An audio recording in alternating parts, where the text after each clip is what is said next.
What is going on, everybody? I go by the name of Kari, and I want to thank you guys for joining me here today on SneakerPhetish. Well, it must be tax time because we have yet another mass-produced general release Air Jordan signature colorway with no historical significance behind it whatsoever that Nike hopes that you spend your money on. Without further ado, let's get into it. Boom. And there it is, ladies and gentlemen. This is the Air Jordan 13 Del Sol. FYI, in case you didn't know, Del Sol actually means sunny day. So something new that I learned myself, but that makes sense why the shoe is so bright. First impressions of the sneaker, the first time I saw this shoe, I knew that nobody was gonna buy it. I knew that people were gonna let this sit on the shelves. It's another one of those sneakers that's cool to look at, but people really don't feel the need to spend $200 on a sneaker that looks like this. But let's dive a little deeper. All right, starting with the upper of the shoe here, regular Air Jordan 13 silhouette, nothing really different about that. Color blocking on this one, we get Chicago color blocking. We get the white base down the quarter panels with the dimpled leather, tumbled leather here, with this time the Del Sol yellow all around the collar of the sneaker, behind the heel, and running down into the mud guards and into the toe box of the shoe as well. You guys have seen one cat eye hologram, you've seen them all. Taking the top down, look at the shoe here, nothing going on, nothing different, regular laces, nothing extra there, red stitch Jumpman on the tongue, everything looking as it should. And that's literally it when it comes to the Del Sol Air Jordan 13s. No story, no significance, nothing special. It's just a shoe. That's it. $190, please. I lied. $200 to $210. I forgot that the price went up on these. This sneaker, in my opinion, proved one thing and one thing only.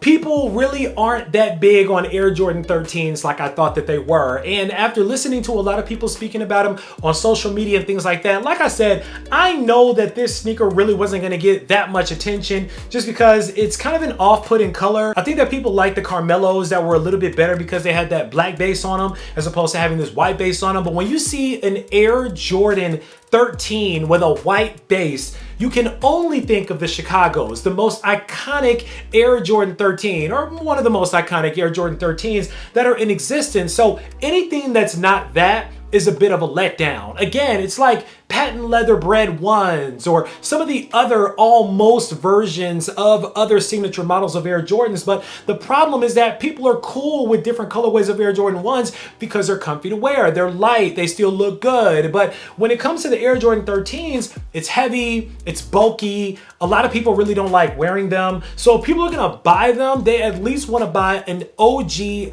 legendary, iconic colorway of the Air Jordan 13s. I don't know why the tax time specials are always an Air Jordan 13, but it just feels like this time of the year, every time is nothing but a pure money grab from the brand for them to slap a new color on this sneaker, make it in sizes all the way down to the babies, and for them to expect for us to just buy them out of the stores because we got a little extra money to spend. Listen, gas is high, Nike. People are broke. We ain't got it like that this year when gas is $5, $6, $7, $9 a gallon or however much it is. Matter of fact, sound off down below. Let me know how much gas is where you are right now. I mean, the shoe's not bad, but I'm gonna keep it a buck with you guys. A lot of the big YouTubers, the reason why they even showed y'all this shoe in the first place is because they got their hands on them early. The fact that I'm even showing you guys this shoe and doing a video on these is a liability because chances are y'all have already seen it and y'all don't want to see any more videos on them. And a lot of YouTubers know that. So this was really one of those ones where if you didn't get them early, you were already late. But like I said, people just don't have it like that to throw that kind of money down on a sneaker that honestly people are just gonna toss to the side and probably not wear, but maybe once or twice. And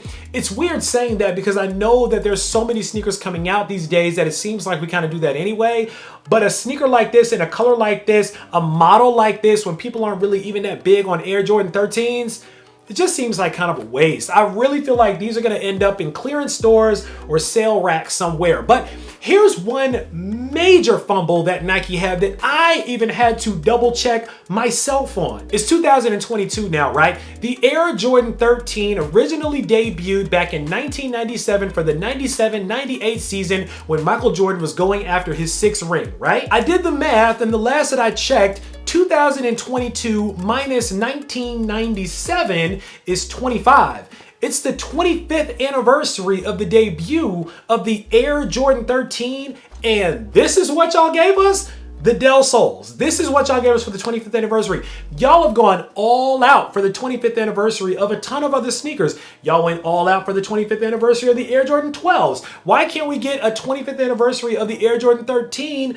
That's really dope. Give us the OG black toe versions of the Air Jordan 13s. We'll take that. I promise we will. And I promise you, you would have had a much better chance of selling out of however many units you made of this sneaker in a 25th anniversary OG version of that sneaker. And I know that some of you guys may come for me the comments like, well, Kari, how is it possible that they can make a 25th anniversary of the Jordan 13 for its debut in 1997 when we just got the 25th anniversary of the Air Jordan 12s back a little earlier this year? How is it possible that two sneakers both had the 25th anniversary in the same year? Well, I'm glad you asked. It's because the Air Jordan 12 didn't debut in 1997. It actually debuted in November of 1996. And for that, we turn to our good friends over at StockX because it's weird. They have the Taxi 12 OG listed as 1997 on the product page, but if you scroll down a bit, you see the release date says November the 1st, 1996. So which one is it? Did they debut in November of 1996, which would have made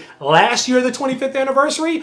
Or did they debut in 1997? But they didn't, because the 1997 debut of the new Air Jordan was the Air Jordan 13. That being said, I don't know, maybe we'll get something next year in 2023 for the 25th anniversary of the Air Jordan 13, but it just would have been nice if, number one, the dates were a little bit tighter, and number two, if we had gotten something that really signified the true debut of some of these sneakers out here. The brand sells a lot of nostalgia, but it seems like sometimes the mark gets missed. But when it comes to these, I see them just sitting on the shelves. Personally, I would ask you if you copped them, but I got a feeling that most of you guys didn't, but you can still sound out down below in the comments. Let me know what you guys think of the Air Jordan 13 Del Sol. Did you have to have these? Were these on the must cop list? Were these a hard pass? Did you buy them up to try to get your reselling business off the ground or for trade baits? Sound off down below. Let me know. Of course, right down in the comments, make sure that you click on that subscribe button so we can welcome you into the Sneaker Fetish family to make sure you don't miss out on any more heat that comes through like these, because I guarantee you, I got a lot more heat on the way. As always, I want to thank you guys for joining me here today on Sneaker Fetish, taking a look at these with me, unboxing them with me for a couple of minutes. I go by the name of Kari. This is the Air Jordan 13 Del Sol, and until next time, I'm out.